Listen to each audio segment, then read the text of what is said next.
ವಾಲ್ಪರೈ ಅಭಿವೃದ್ಧಿ ತಂದ ದುರಂತ. ಕೃತಿಕಾರರು ಕೃಪಾಕರ ಸೇನಾನಿ ಕೆ ಪುಟ್ಟಸ್ವಾಮಿ. ಸಂದರ್ಭ ಸಹಿತ ವಿವರಿಸಿ. 1. ಈ ಪ್ರದೇಶಕ್ಕೆ ಆಗ ಹೆಸರಿರಲಿಲ್ಲ. ಆಯ್ಕೆ: ಈ ವಾಕ್ಯವನ್ನು ಕೃಪಾಕರ ಸೇನಾನಿ ಕೆ ಪುಟ್ಟಸ್ವಾಮಿಯವರು ಬರೆದಿರುವ ವಾಲ್ಪರೈ ಅಭಿವೃದ್ಧಿ ತಂದ ದುರಂತ ಎಂಬ ಲೇಖನದಿಂದ ಆಯ್ಕೆ ಮಾಡಲಾಗಿದೆ. ಸಂದರ್ಭ: ಪಶ್ಚಿಮ ಘಟ್ಟ ಶ್ರೇಣಿಯ ನಡುವಿನ ಒಂದು ದಟ್ಟ ಅರಣ್ಯ ಪ್ರದೇಶ ವಾಲ್ಪರೈಯನ್ನು ವರ್ಣಿಸುವಾಗ ಈ ಮಾತು ಬಂದಿದೆ. ವಿವರಣೆ: ಬ್ರಿಟಿಷರು ರಾಷ್ಟ್ರದೆಲ್ಲೆಡೆ ಆಧಿಪತ್ಯ ಸಾಧಿಸಿದ್ದ ಸಮಯದಲ್ಲಿ ಅನನ್ಯ ಜೀವ ಸಂಕುಲಗಳಿಂದ ಸಮೃದ್ಧವಾಗಿದ್ದ ಕಾಡು ಪ್ರದೇಶ ವಾಲ್ಪರೈ. ಇದಕ್ಕೆ ಆಗ ಯಾವ ಹೆಸರೂ ಇರಲಿಲ್ಲ.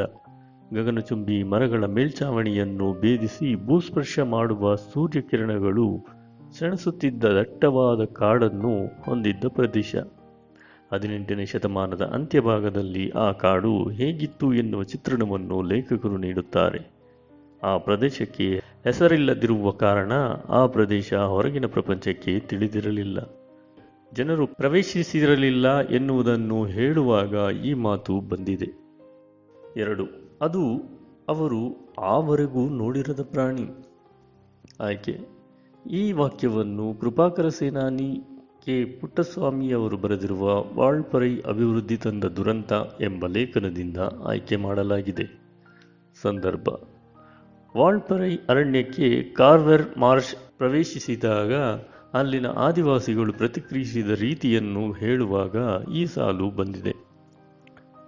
ವಿವರಣೆ: ವಾಲ್ಪರೈನ ಕಗ್ಗತ್ತಲ ಅರಣ್ಯ ಪ್ರದೇಶಕ್ಕೆ ಮೊದಲ ಬಾರಿಗೆ ಬ್ರಿಟಿಷಿಗ ಕಾರ್ವೆರ್ ಮಾರ್ಷ್ ಕುದುರೆ ಏರಿ ಕೊಯಮತ್ತೂರಿನಿಂದ ದಕ್ಷಿಣಕ್ಕೆ 100 ಕಿಲೋಮೀಟರ್ ದೂರಕ್ಕೆ ಬಂದ. ಅಲ್ಲಿನ ಪ್ರಕೃತಿಯನ್ನು ಆನಂದಿಸುತ್ತಾ ವಾಲ್ಪರೈನಲ್ಲಿ ಕಗ್ಗತ್ತಲು ಅರಣ್ಯದ ಚಕ್ರವ್ಯೂಹದಲ್ಲಿ ಸಿಕ್ಕಿಬಿದ್ದ. ಅದರಿಂದ ಹೊರಬರಲು ಪ್ರಯತ್ನಿಸುತ್ತಿದ್ದ. ಕಾಲುದಾರಿಯೊಂದು ಕಣ್ಣಿಗೆ ಬಿದ್ದು ಗುಡಿಸಲುಗಳಿದ್ದ ಸ್ಥಳಕ್ಕೆ ಹೋದಾಗ ಅಲ್ಲಿನ ಆದಿವಾಸಿಗಳು ಇವನನ್ನು ನೋಡಿ ದಿಗಿಲುಗೊಂಡರು. ಇವನ ಕುದುರೆಯನ್ನು ನೋಡಿದಾಗ ಅವರಲ್ಲಿ ಆದ ಬದಲಾವಣೆಯನ್ನು ಕುರಿತು ಲೇಖಕರು ಹೇಳುವಾಗ ಈ ಮಾತು ಬಂದಿದೆ. 3. ದುರಂತದ ಮೂಲ ಬೀಜಗಳು ಚಹಾ ಗಿಡದ ರೂಪದಲ್ಲಿ ಬಂದವು.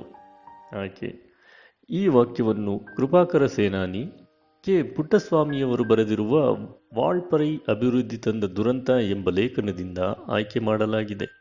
ಸಂದರ್ಭ: ವಾಲ್ಪರೈ ಅರಣ್ಯಕ್ಕೆ ಕಾರ್ವೆರ್ ಮಾರ್ಷ್ ಪ್ರವೇಶಿಸಿ ಚಹಾ ಗಿಡಗಳನ್ನು ನೆಟ್ಟ ಪರಿಣಾಮದ ಕುರಿತು ಹೇಳುವಾಗ ಈ ಮಾತು ಬಂದಿದೆ.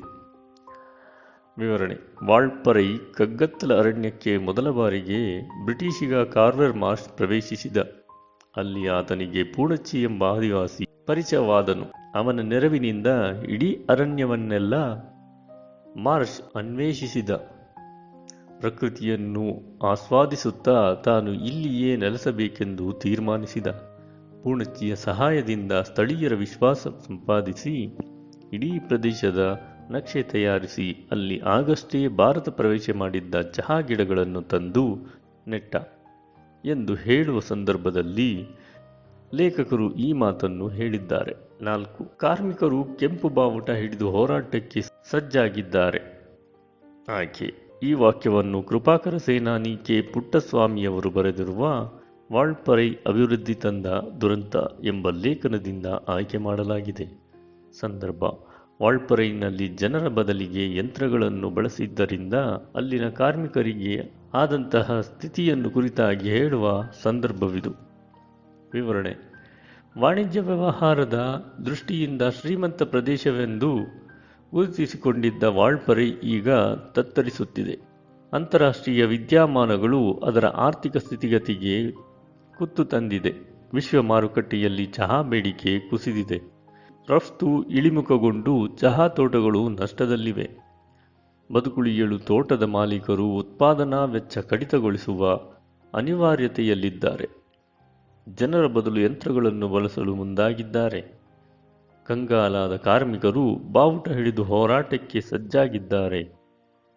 ಸರ್ಕಾರಕ್ಕೆ ಮನವಿ ಕೊಟ್ಟರೂ ಹಸನಾಗುವ ಭರವಸೆಗಳಿಲ್ಲ ಎನ್ನುವಾಗ ಈ ಮಾತು ಬಂದಿದೆ. 5. ಹಾಡುವುದು ಅವುಗಳಿಗೆ ಅನಿವಾರ್ಯ, ಅವುಗಳ ಕರ್ಮ. ಆಯ್ಕೆ: ಈ ವಾಕ್ಯವನ್ನು ಕೃಪಾಕರ ಸೇನಾನಿ ಕೆ ಪುಟ್ಟಸ್ವಾಮಿಯವರು ಬರೆದಿರುವ ವಾಳ್ಪರೈ ಅಭಿವೃದ್ಧಿ ತಂದ ದುರಂತ ಎಂಬ ಲೇಖನದಿಂದ ಆಯ್ಕೆ ಮಾಡಲಾಗಿದೆ. ಸಂದರ್ಭ: ವಾಳ್ಪರೈ ಅಭಿವೃದ್ಧಿ ತಂದ ದುರಂತದಲ್ಲಿ ವಿಜಿಲಿಂಗ್ ಥ್ರಶ್ಗಳು ನೆಲೆ ಕಳೆದುಕೊಳ್ಳುವಂತಾಯಿತು ಎನ್ನುವಾಗ ಈ ಮಾತು ಬಂದಿದೆ. ವಿವರಣೆ: ವಾಳ್ಪರೈನ ದಟ್ಟ ಕಾಡು ಅವನತಿಯಾಗುತ್ತಿದ್ದರೂ ಹಾಡು ಹಕ್ಕಿಗಳಾದ ವಿಜಿಲಿಂಗ್ ಥ್ರಶ್ಗಳು ಬದುಕುಳಿಯುವ ಛಲ ತೊಟ್ಟಿವೆ. ಕಾಡು ಕಣ್ಮರೆಯಾದ ಕಾರಣ ಅವು ಬದುಕುಳಿಯಲು ಕೊಳಚೆ ನೀರು ಇರುವ ಚರಂಡಿಗಳಲ್ಲಿ ವಾಸಿಸಬೇಕಾದ ಪರಿಸ್ಥಿತಿ ಎದುರಾಗಿದೆ. ಸ್ವಚ್ಛ ನೀರಿನ ಹಳ್ಳ ಕೊಳ್ಳಗಳಲ್ಲಿ ವಾಸಿಸುತ್ತಿದ್ದ ಈ ಹಕ್ಕಿಗಳು ಈಗ ಮೆಲ್ಲನೆ ಹರಿಯುತ್ತಿರುವ ಕೊಳಚೆ ನೀರನ್ನು ಆಶ್ರಯಿಸಬೇಕಾಗಿದೆ. ನೆಲೆ ಕಳೆದುಕೊಂಡು ನೋವಿನಲ್ಲೂ ಮುಂಜಾನೆ ಬೇಗನೆ ಎದ್ದು ರಾಗವಾಗಿ ಹಾಡುತ್ತಿವೆ. ಹಾಗೆ ಹಾಡುವುದು ಅವುಗಳಿಗೆ ಅನಿವಾರ್ಯವಾಗಿದೆ ಎನ್ನುವಾಗ ಈ ಮಾತು ಬಂದಿದೆ.